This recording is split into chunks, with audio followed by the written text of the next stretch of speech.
Demand for the voters' roll is non-negotiable.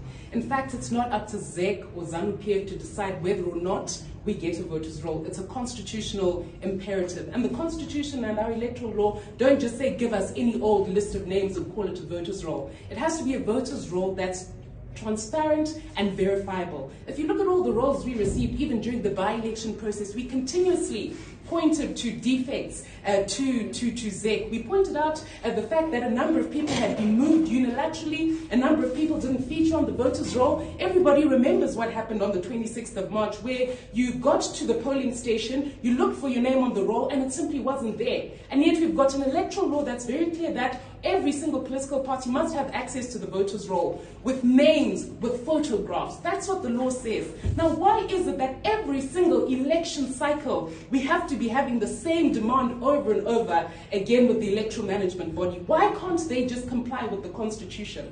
Now, we've already launched a litigation to sue them for the voters' roll amendments, to get an interdict to compel them to comply with the law. But as a constitutional commission, they really ought to know better. We are sick and tired of the gaslighting. We know that ZANU PF is afraid of an election. That's why they don't want us to get our hands onto the voters' roll. In other countries, take Kenya for example, you've got an independent audit by KPMG of the voters' roll. Why are they afraid of that? Why are they putting the cost so high that nobody can get their hands onto it?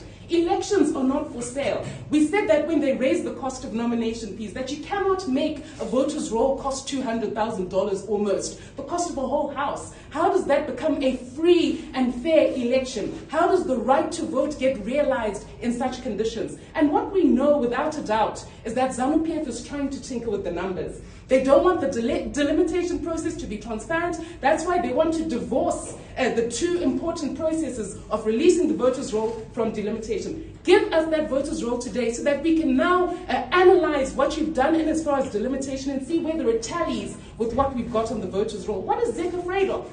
I challenge Jasper Mangwana every single time he's called to an electoral debate on this issue. He runs away.